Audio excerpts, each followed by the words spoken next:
Di depan gedung Merah Putih, emak-emak hingga mahasiswa dukung KPK tuntaskan dugaan KKN, Gibran dan Kaisang.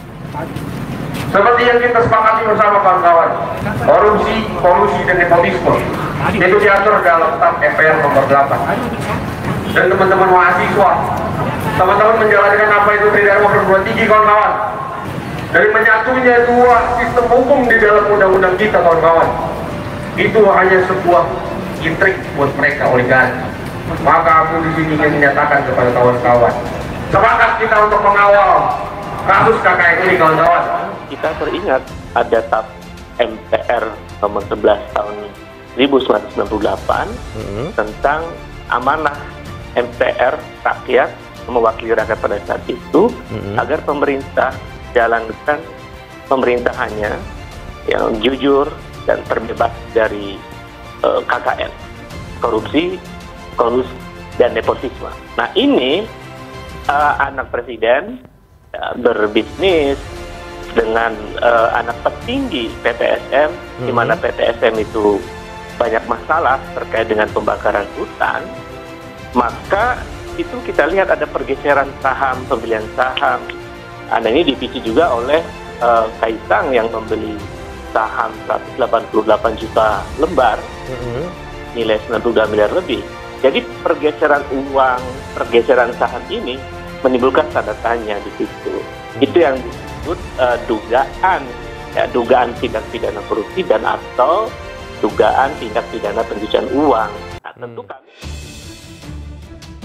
Ratusan massa aksi yang tergabung dalam Komite Rakyat Lawan Korupsi, Kolusi, dan Nepotisme dukung Komisi Pemberantasan Korupsi untuk menuntaskan laporan dugaan KKN yang melibatkan putranya Presiden Joko Widodo, Kaisang Pangarep, dan Gibran Rakabuming Raka. Hal itu merupakan tuntutan yang disampaikan oleh KRL KKN saat menggelar aksi unjuk rasa di sekitar gedung Merah Putih KPK, Jalan Kuningan Persada, Setiabudi, Jakarta Selatan pada Selasa sore. Humas KRL KKN, Edi Sagirsang, mengatakan, setelah 23 tahun lebih reformasi praktik KKN saat ini semakin merajalela. Edisa menyebut bahwa praktik KKN saat ini dilanjutkan secara vulgar, dipertontonkan dengan mengabaikan amanat TAP MPR nomor 11/1998 tentang penyelenggaraan negara yang bersih dan bebas KKN, dan TAP MPR nomor 8/2001 tentang rekomendasi arah kebijakan pemberantasan dan pencegahan KKN. Edisa menjelaskan, berdasarkan data angka kemiskinan dari Badan Pusat Statistik tahun 2021, bahwa jumlah penduduk miskin mencapai 26,50 juta orang dengan jumlah pengangguran 9,10 juta orang. Di saat yang sama, politisi mempertontonkan secara vulgar praktek korupsi.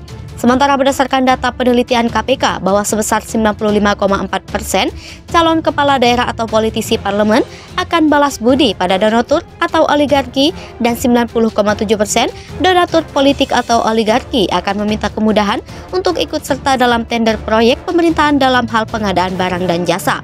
Selain itu, masih berdasarkan data KPK menunjukkan bahwa korupsi terkait politik terlihat dengan adanya fakta 33 pimpinan kementerian dan lembaga, 22 gubernur, 141 wali kota atau bupati, 309 anggota legislatif, dan 345 pihak swasta sebagai tersangka korupsi.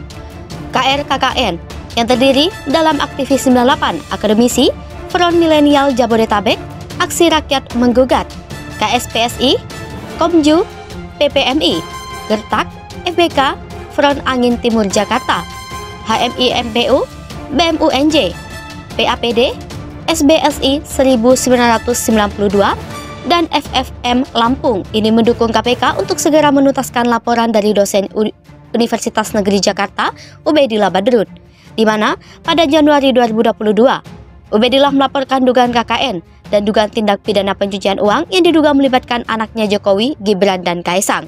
KPK menurut KRL KKN merupakan buah dari reformasi sehingga harus konsisten untuk melaporkan pemberantasan korupsi tanpa pandang bulu siapapun pelaku kejahatan korupsi, karena kedudukannya sama di muka hukum untuk diadili dan dihukum seadil-adilnya.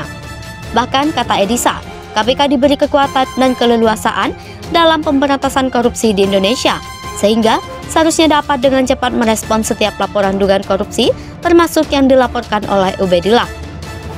Masa KRL KKN geruduk kantor KPK, usut tuntas pelaku KKN. Ribuan massa dari Komite Rakyat Lawan KKN menggeruduk kantor Komisi Pemberantasan Korupsi pada Selasa 22 Maret 2022 di depan Gedung Merah Putih KPK, Jalan HR Rasuna Said Kuningan, Jakarta Selatan. Dalam aksinya, massa mendesak KPK mengusut tuntas kasus dugaan korupsi, kolusi dan nepotisme di lingkaran istana.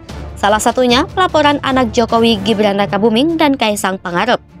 Sebelumnya, Humas KRL KKN Edi Sagirsang mengatakan, ribuan massa aksi dari berbagai elemen masyarakat ini akan menggelar unjuk rasa di depan Gedung Merah Putih KPK pada Selasa siang.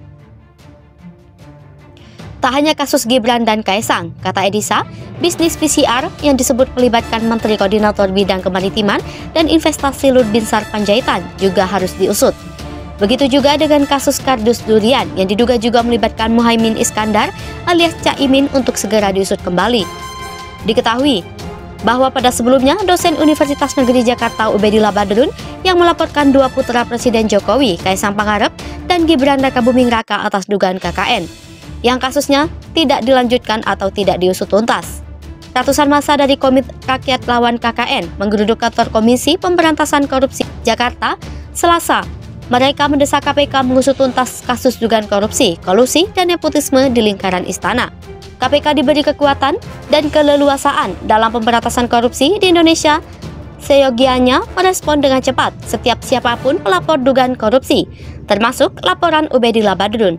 Keseriusan KPK dalam pemberantasan korupsi harus dinyatakan dengan jelas agar terang benderang tentang kejelasan hukum atas laporan Ubedillah tersebut. Ratusan massa aksi yang tergabung dalam Komite Rakyat Lawan Korupsi, Kolusi, dan Nepotisme dukung Komisi Pemberantasan Korupsi untuk menuntaskan laporan dugaan KKN yang melibatkan putranya Presiden Joko Widodo, Kaisang Pangarep, dan Gibran Rakabuming Raka. Hal itu merupakan tuntutan yang disampaikan oleh KRL KKN saat menggelar aksi unjuk rasa di sekitar Gedung Merah Putih KPK, Jalan Kuningan Persada, Setiabudi, Jakarta Selatan pada Selasa sore. Humas KRL KKN Edi Sagirsang mengatakan, setelah 23 tahun lebih reformasi, praktik KKN saat ini semakin merajalela. Edisa menyebut bahwa praktik KKN saat ini dilanjutkan secara vulgar, dipertontonkan dengan mengabaikan amanat TAP MPRR nomor 11/1998 tentang penyelenggaraan negara yang bersih dan bebas KKN, dan TAP MPRR nomor 8/2001 tentang rekomendasi arah kebijakan pemberantasan dan pencegahan KKN. Edisa menjelaskan, berdasarkan data angka kemiskinan dari Badan Pusat Statistik tahun 2021, bahwa jumlah penduduk miskin mencapai 26,50 juta orang dengan jumlah pengangguran 9,10 juta orang. Di saat yang sama, politisi mempertontonkan secara vulgar praktek korupsi. Sementara berdasarkan data penelitian KPK bahwa sebesar 95,4% calon kepala daerah atau politisi parlemen akan balas budi pada donatur atau oligarki dan 90,7% donatur politik atau oligarki akan meminta kemudahan untuk ikut serta dalam tender proyek pemerintahan dalam hal pengadaan barang dan jasa. Selain itu, masih berdasarkan data KPK menunjukkan bahwa korupsi terkait politik terlihat dengan adanya fakta 33 pimpinan kementerian dan lembaga, 22 gubernur, 141 wali kota atau bupati, 309 anggota legislatif, dan 345 pihak swasta sebagai tersangka korupsi. KRKKN yang terdiri dalam aktivis 98, akademisi, Front Milenial Jabodetabek, Aksi Rakyat Menggugat, KSPSI, Komju, PPMI, Gertak, FBK, Front Angin Timur Jakarta, HMI MPU, BMUNJ, PAPD, SBSI 1992, dan FFM Lampung ini mendukung KPK untuk segera menuntaskan laporan dari dosen Universitas Negeri Jakarta Ubedillah Badrun, di mana pada Januari 2022 Ubedillah melaporkan dugaan KKN dan dugaan tindak pidana pencucian uang yang diduga melibatkan anaknya Jokowi, Gibran, dan Kaisang. KPK menurut KRL KKN merupakan buah dari reformasi sehingga harus konsisten untuk melaporkan pemberantasan korupsi tanpa pandang bulu siapapun pelaku kejahatan korupsi, karena kedudukannya sama di muka hukum untuk diadili dan dihukum seadil-adilnya. Bahkan kata Edisa, KPK diberi kekuatan